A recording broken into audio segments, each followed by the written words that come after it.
నమస్తే, మీరు చూసిన దేశం కోసం రైతు. అయితే ఈరోజు మనం వచ్చేసి ఆ, వంగూర్ మండల కేంద్రము నాగర్కర్నూలు డిస్టిక్ రావడం జరిగింది. ఇదంతా కూడా మనం ఉన్నటువంటిది ప్రతీన్ రావు గారి యొక్క మామిడి తోట. ఇది కంప్లీట్గా మనకు ఐడెన్సిటీ పద్ధతిలో వేసుకోవడం జరిగింది. ఆ ఐడెన్సిటీ పద్ధతి వేసుకున్న తర్వాత ప్రస్తుతం అయితే ప్రూనింగ్ నడుస్తూ ఉంది. ఒకసారి ఈసారి యొక్క మామిడి తోట గురించి తెలుసుకొని ఈ యొక్క ప్రూనింగ్ అనేది వాళ్ళు ఎప్పటి నుంచి చేయిస్తున్నారు, వారికి ఎట్లా ఉంది, సొంతంగా ప్రూనింగ్ చేసుకుంటే ఎట్లా ఉంది, చేయిస్తే ఎట్లా ఉంది అనేది వారిని అడిగి తెలుసుకునే ప్రయత్నం చేద్దాం. నమస్తే సార్. ఒకసారి నా పేరు ప్రతిన్ రావు, ఒంగూరు మండల కేంద్రం. ప్రస్తుతం ఇది మా మామయ్యది పొలం, ఆయన యాదగిరావు గారు. Okay sir. అంటే ఇప్పుడు అంటే ఎంత ఉంటుంది సార్ ఈ విస్తీర్ణం అంతా మనకు పొలం? ఇది వచ్చేసి మామిడి తోట పెట్టింది 7 ఎకరాలు. 7 ఎకరాలు సార్. ఈ 7 ఎకరాల్లో మామూలుగా ఎన్ని సంవత్సరాలు సార్ ఈ తోట పెట్టుకుంది? ఇది 2023 మేలో ప్లాంటేషన్ చేసినాం. మే ఫస్ట్ వీక్ బాగా ఎండలు ఉండే, కొంచెం వాటర్ బాగుండే, అప్పుడు బావి ఉండే. ఓకే. 10 నెలల మొక్కలు పెట్టా. అయితే నేను ములుగు, సంగారెడ్డి అటు వెళ్ళిన తర్వాత కొంతమంది మిత్రులు ఇట్లా ఐడెన్సిటీ పెట్టిన వాళ్ళని అందరిని అడిగిన. ఒక ఆయన చిత్తూరు ఆయన ప్రూనింగ్కి వచ్చాడు ఈ మహేశ్వరం దగ్గర. ఆయన పోతే అది 10x10 పెట్టిరు అక్కడ 2 ఎకరాలు అంతా, ఏదో గెస్ట్ హౌస్ లాగా కట్టారు. అందులో వేస్తుండే మనడు. ఆయన అడిగి అంటే పెట్టవచ్చు అది ఇది అన్నారు. నేను యాక్చువల్లీ ఇందులో జామ వేద్దాం అనుకున్నా. జామ ఐడెన్సిటీ వేసి అంటే చాలా ఎక్కువ అయిపోతున్నాయి మొక్కలు, 3-4 వేలు పడుతున్నాయి. సర్లే మళ్ళీ మనం మెయింటైన్ చేస్తామా లేదా అని ములుగుకి వెళ్తే వాళ్ళు చూసి అందులో 6x9 ఉండే, 9x6. ఓకే. 650 మొక్కలు ఉన్నాయి అందులో. పోయి అడిగితే వాళ్ళే వద్దన్రి. వద్దు, ఇది చేయలేము, కంటిన్యూ ఫీడింగ్ ఇవ్వాల్సి వస్తుంది, మొక్క కత్తిరింపులు బాగుంటాయి అది. అందులో వాళ్ళు ఎంత హై ప్రూనింగ్ అంటే 6 ఇయర్ చెట్టు కూడా ఇలా లేదు. 6 ఇయర్ చెట్టు కూడా ఇన్ని కొమ్మలు లేవు. ఓకే. ఎప్పుడు ప్రూనింగ్, హెవీ ఫీడింగ్ అంత ఉంది. వాళ్ళే వద్దండి, వద్దు 15 ఫీట్లు పెట్టుకోండి, ఇదే సజెస్టబుల్, మాకు అగ్రికల్చర్ డిపార్ట్మెంట్కి వెళ్ళి 15 ఫీట్లు పెట్టుకోండి అన్నది. ఇంకా వాళ్ళని అందరినీ అడిగి ఎంక్వైరీ చేస్తుంటే 4 మీటర్లు పెట్టుకోవచ్చు అన్నది. ఓకే అని 4 మీటర్లు. ఇంకే సజెషన్ లేదు, ఇక్కడ ఎవరు లేరు, ఎవరు పెట్టలేను, నేను ఒక్కనే. మినిమం 25-30 ఫీట్లు పెట్టిరు ఇక్కడ. ఓకే. అంటే ఇప్పుడు ఎంత ఉంది సార్ మొక్కకు మధ్యలో ఎంత ఉంటుంది? 4 మీటర్లు 13 ఫీట్లు ఉంటుంది. ఎటు చూసినా 4 మీటర్లు మొత్తం మొక్కకు చాలుకు మొత్తం 13 ఫీట్లు. ఓకే. ఈ 7 ఎకరాల్లో ఎన్ని మొక్కలు పట్టుంటాయి సార్? 1650 మొక్కలు పట్టినాయి. 250 పట్టినాయి ఇక్కడ. అంటే ఈ ఆల్ట్రా ఐడెన్సిటీలో మనకి మొక్కల అంటే సేమ్ మొక్కలు ఉంటాయా లేకపోతే స్పెషల్గా? ఏం లేదండి, అన్ని సేమే. ఇప్పుడైతే మనం ఇంకా క్రాప్ తీసుకోలేదు, మనం కొంచెం వెరైటీలు తక్కువ వెళ్ళి మొత్తం బంగినపల్లి పెట్టినాము. ఓకే. వేరే వెరైటీకి వెళ్ళలేదు, మనకు తెలియక కొంచెం వేరే వెరైటీలకు వెళ్తే బాగుండేమో అనిపించింది ఇప్పుడు. ఓకే. బంగినపల్లి పెట్టుకున్నారు మొత్తం అంతా. ఇంకో తినడానికి అంతా ఒక అన్ని రకాలు ఉన్నాయి, 2-3 చెట్లు, కానీ మ్యాక్సిమం కేసర్ ఉన్నాయి చిన్నవి, ఒక 200. ఓకే. అంటే మీరు ఎప్పటి నుంచి స్టార్ట్ చేశారు ఈ ఐడెన్సిటీలో ఈ మొక్క ప్రూనింగ్ అనేది? ఏ దశలో స్టార్ట్ చేశారు? యాక్చువల్గా 23 మేలో నాటాం కదా, 23 నవంబర్లో నేనే చేసిన ఇక్కడ. చూస్తే ఇది ఈ తలకాయ నేనే కొట్టా. ఇక్కడ తీసేసినాం. తీసేసిన తర్వాత మళ్ళీ 6 మంత్స్ 24 మే. ఓకే. 24 మేకి ఇక్కడ చేసినాం మళ్ళీ ఎవ్రీ 6 మంత్స్. సరే.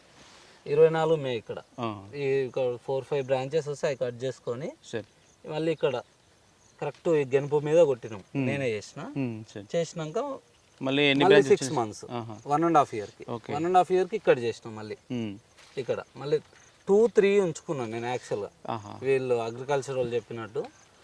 తర్వాత మొన్న మళ్ళీ 24 మే తర్వాత 25 1.5 ఇయర్ తర్వాత మళ్ళీ 2 ఇయర్స్ అప్పుడు మళ్ళీ చేసిన. 1.5 ఇయర్ తర్వాత చేసిన థర్డ్ ప్రూనింగ్. 2 ఇయర్స్ అయ్యాక లాస్ట్ ఇయర్ 25 మేలో 2 ఇయర్స్ అయినాక ప్రూనింగ్ చేసినాం.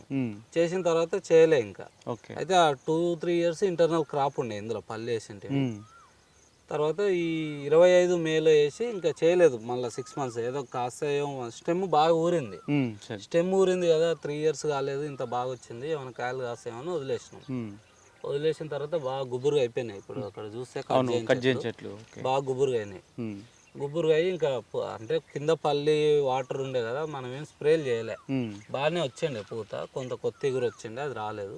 కొంత పూత వచ్చి కాయలు కాసినాయి అక్కడొకటి. ఇంకా తర్వాత ఇప్పుడు 1 ఇయర్ తర్వాత ఇంకా 2 ఇయర్స్ అయింది, ఇంకా మనం చేయలేకపోతున్నాం. ట్రయల్ చేసినాం ఒక చెట్టు, మనకు 20 నిమిషాలు పడుతుంది, కొంచెం హైగా చేయలేకపోతున్నాం. ఓకే. వీళ్ళు ఏంటంటే వీళ్ళకి ఏ కొమ్మ ఏందనేది వీళ్ళకి తెలుసు, వీళ్ళు చేస్తారు. అవును. మనకు తెలియదు కదా, మనం క్యాల్కులేషన్ వెళ్ళి మళ్ళీ 3 ఉంచుతున్నాం. ఓకే. అప్పుడు ఏం గ్యాప్ దొరకట్లే, మనకు టైం కూడా 1/2 అవర్ పడుతుంది. ఇంకా మనకు కాదులే అని వీళ్ళది ఏదో పాత వీడియో చూసిన నాగిరెడ్డి వాళ్ళది. ఈ ఏరియాలో వచ్చారు, ఇక్కడ చాలా మంది ఉన్నారు, బయట నుంచి వచ్చారు, ప్రూనింగ్ చేస్తామని తిరుగుతారు, ట్రయల్ చేశారు. వాళ్ళు ఏంది కింద కట్ చేస్తారు, ఈ కొమ్మలన్నీ ఇలానే ఉంచుతారు. నాకు సెట్ అవ్వదు కదా, 25 ఫీట్లు 20 ఫీట్లు ఉంటే వాళ్ళకి సెట్ అవుద్ది, నాకు అవ్వదు. నాకు అవ్వనప్పుడు ఇంకా ట్రయల్ చేస్తే వాళ్ళంతా ఇటు పెంచుతారు చెట్టుని. ఇంకా నాకు సెట్ కాదులే, వాళ్ళు 1 డేలు చేసి వెళ్తారు, ఇక్కడే ఉన్నారు. ఇక్కడ మొత్తం తోటలే కదా, బాగున్నాయి. ఇంకా నాకు సెట్ కాక వీళ్ళను ఫోన్ చేసి పిలిస్తే వచ్చి వీళ్ళు చేసారు. అంటే వీళ్ళు చూసినా ఇంకా ట్రయల్ ఏం రాలేదు, డైరెక్ట్ వచ్చి చేయండి అని చెప్పినాం. వీళ్ళు చేస్తారు, నాకు అక్కడ వేరే వీకెండే వస్తాం కదా మనం, వేరే అక్కడ కొంచెం వేరే తోట పెడుతున్నాం, మార్కింగ్ చేసుకుంటున్నాం. నేను రాలే, వీళ్ళే చేస్తారు 3 డేస్ నుంచి. అంటే మీరు ఎట్లా ఉంది సార్, మీరు చేసుకుంటే ఎట్లుంది, ఇట్లా వీళ్ళు చేస్తే ఎట్లా ఉంది సార్? ఇంకా వీళ్ళు చేసింది అయితే ఇప్పుడు బాగుంది, ఇప్పుడు క్రాప్ వస్తే తెలుస్తుంది. ఇప్పుడైతే బాగుంది, చెట్టు బాగా దగ్గరికి ఇక్కడ వరకు ఉండే మనకు. చెట్టు దగ్గర 5-6 ఫీట్లు ఉండే, ఇక్కడ బాగా దగ్గరికి వెళ్ళిపోయింది. ఇంక ఇప్పుడు మెయింటైన్ చేస్తే. ఇంకొకటి ఏమైందంటే నేను ఎరువు పోపించిన తర్వాత ఈ మామిడి తోటకు ఎవ్రీ ఇయర్ ప్రూనింగ్ చేస్తే ఇది స్వయంగా దాని ఎరువుని దాని తయారు చేసుకునే పరిస్థితి. ఇప్పుడు ఈ కొమ్మ అంతా రూటోవేటర్ వేసుకున్న 4 రోజులు అయితే ఎండిపోతాయి. ఇదే పెద్ద ఎరువు అవుతుంది మనకి యాక్చువల్గా. అవును, ఆ ఎరువులు కూడా కొట్టించినాం కానీ ఇది బాగా పెద్ద కుప్ప పడుతుంది, ఇదే ఎరువు అయిపోతుంది. ఇప్పుడు ఈ ఐడెంటిటీలో మనకి ఇన్ని మొక్కలు ఉన్నాయి కదా సార్, మొక్క ఎంత పడుతుంది ఇట్లా, అంటే ఎక్కువ మొక్కలు పెట్టుకొని మెయింటైన్ చేస్తే ఎట్లా ఉంటుంది సార్? అంటే దిగుబడి ఇప్పటివరకు ఏమన్నా వచ్చిందా మీకు? అంటే మనకు వచ్చినాయి ఏం తినేకే ఒక 10-20 ట్రేలు వచ్చినట్టున్నాయి ఈ ఇయర్. ఇంకా అంతా ఎవరైనా తెంపుకుంటే వదిలేసినాం. నెక్స్ట్ ఇయర్ చూడాలి. ఈ చెట్టు అయితే ఆపుతుంది అంటారు కాయలు. ఇప్పుడు ఇలాంటి చెట్టులు ప్రాపర్గా కాస్తే నెక్స్ట్ ఇయర్ ఫస్ట్ దిగుబడి. ఇప్పుడు 36 మంత్స్ అయిపోయింది ఈ చెట్లు. అవును, నెక్స్ట్ ఇయర్ ఏం క్రాపులు పెట్టకుండా ఇది ఫుల్ తీసుకోవాలి. అంటే ఐడెంటిటీలో మనకి మినిమం ఒక 36 మంత్స్ కంప్లీట్ కావాలి. ఇంకా 3 ఇయర్స్ అవ్వాలి. ఏ చెట్టు అయినా 3 ఇయర్స్ అని అవుతే స్టెమ్ ఊరాలి కదా, కాయ ఆపాలి కదా. 3 ఇయర్స్ అవుతాయి. ఇప్పుడు ఈ కొమ్మ ఆపాలంటే ఇది మళ్ళీ మనకు 1 ఇయర్ టైం ఉంది. ఈ కొమ్మ ఇంత లావు అవుతుంది, ఇప్పుడు ఇది కాయలు ఆపుతుంది. లేకపోతే కాయలు ఆపలేదు కదా, దానికోసం. ఓకే, అంటే మీరు మనకు దిగుబడి మీద కాకుండా మీరు చెట్టు ఎదుగుదల మీదనే మీరు ఇప్పటివరకు చూసారు. అంతే. ఓకే, దిగుబడి అంటే ఇయర్ తీసుకునే వాళ్ళం, క్రాప్ మధ్యలో తీసుకొని 3 ఇయర్స్ అని అవుతే స్టెమ్ ఊరాలి, కొమ్ము ఊరాలి, ఇవన్నీ కొంచెం లడ్డు కావాలని వదిలేసినాం. Okay, thank you sir.